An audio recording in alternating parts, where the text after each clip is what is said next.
श्री रामकृष्ण देव के उपदेश वचनामृत पृष्ठ क्रमांक 372 14 दिसंबर 1883।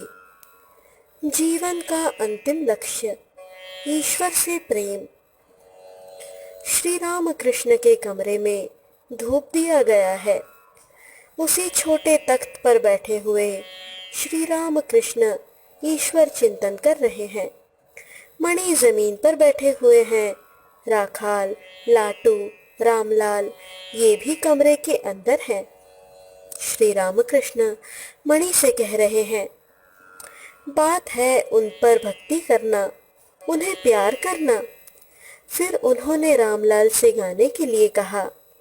रामलाल मधुर कंठ से गाने लगे। श्री रामकृष्ण हर गाने का पहला चरण कह दे रहे हैं। श्री रामकृष्ण के कहने पर रामलाल पहले श्री गौरांग का संन्यास गा रहे हैं। भावार्थ। केशव भारती के कुटीर में मैंने एक ऐसी अपूर्व ज्योति गौरांग मूर्ति देखी। उनके दोनों नेत्रों में शत धाराओं से होकर प्रेम बह रहा है। मत्त मातंग के सदृश श्री गौरांग कभी तो प्रेमावेश में नाचते हुए गाते हैं, कभी धूल में लौटते हैं, कभी आंसुओं में बहते हैं। वे रोते हुए हरि को पुकार रहे हैं। उनका उच्च स्वर स्वर्ग और मर्त्य लोक को भी हिला रहा है। कभी वे दांतों में तृण दबाकर हाथ जोड़ बार बार दासता से मुक्त कर देने के लिए परमात्मा से प्रार्थना कर रहे हैं। अपने घुंघराले बालों को मुड़ाकर उन्होंने योगी का वेश धारण किया है। उनकी भक्ति और प्रेमावेश को देखकर जी रो उठता है। जीवों के दुख से दुखी होकर सर्वस्व त्याग कर वे प्रेम प्रदान करने के लिए आए हैं। प्रेमदास की यही अभिलाषा है कि वह श्री चैतन्य देव के चरणों का दास होकर उनके साथ दर दर घूमे। रामलाल ने फिर एक गाना गाया। इसमें श्री गौरांग देव की माता शची का विलाप है। इसके बाद श्री राम कृष्ण के आदेशानुसार रामलाल ने कुछ और गाने गाए।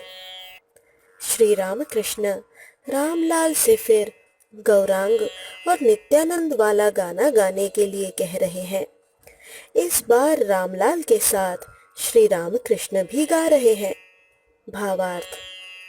हे प्रभु श्री गौरांग और नित्यानंद, तुम दोनों भाई बड़े ही दयालु हो। यही सुनकर मैं यहाँ आया हूँ। मैं काशी गया था। वहाँ विश्वेश्वर जी ने मुझसे कहा है, वे परब्रह्म इस समय शची देवी के घर में है। हे परब्रह्म, मैंने तुम्हें पहचान लिया है। मैं कितनी ही जगह गया, परंतु इस तरह के दया सागर और कहीं मेरी दृष्टि में नहीं पड़े। तुम दोनों ब्रजमंडल में कृष्ण बलराम थे। अब नदिया में आकर श्री गौरांग और नित्यानंद हुए हो। तुम्हारी व्रज की क्रीड़ा थी दौड़ धूप, और अब यह नदिया में तुम्हारी क्रीड़ा है धूल में लोटपोट हो जाना। व्रज में तुम्हारी क्रीड़ा जोर जोर की किलकारियां थी, और आज नदिया में तुम्हारी क्रीड़ा है हरि नाम कीर्तन। तुम्हारे सब और अंग तो छिपे हुए हैं, परंतु दोनों बंकिम नेत्र अब भी हैं। तुम्हारा पतित पावन नाम सुनकर मेरे हृदय में बहुत बड़ा भरोसा हो गया है।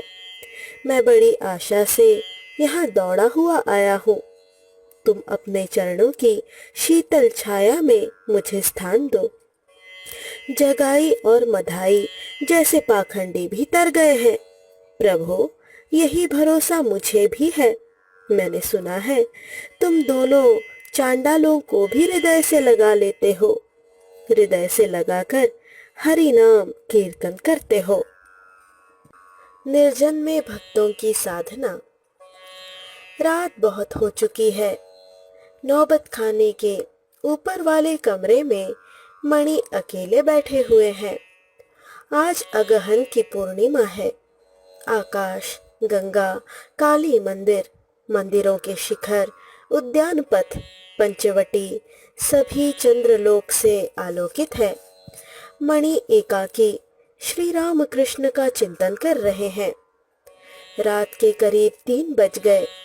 मणि उठे और उत्तराभिमुख हो पंचवटी की ओर जाने लगे।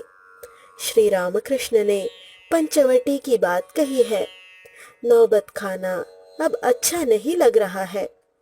मणि ने पंचवटी वाले घर में रहने का निश्चय किया। चारों ओर नीरवता है। रात के 11 बजे गंगा में ज्वार आया था। बीच बीच में पानी की आवाज सुनाई दे रही है। मणि पंचवटी की ओर बढ़ने लगे। इतने में उन्हें दूर से एक आवाज सुनाई पड़ी, मानो कोई पंचवटी के वृक्ष मंडप के भीतर से आर्त स्वर से पुकार रहा है, कहाँ हो दादा मधुसूदन। आज पूर्णिमा होने के कारण वट वृक्ष की शाखा प्रशाखाओं को भेदकर चंद्र की किरणें प्रकाशित हो रही हैं। कुछ और अग्रसर होकर मणि ने दूर से देखा कि पंचवटी में श्री राम कृष्ण के एक भक्त बैठे हुए निर्जन में एकाकी पुकार रहे हैं, कहाँ हो मधुसूदन दादा। मणि निस्तब्ध हो देखते रहे।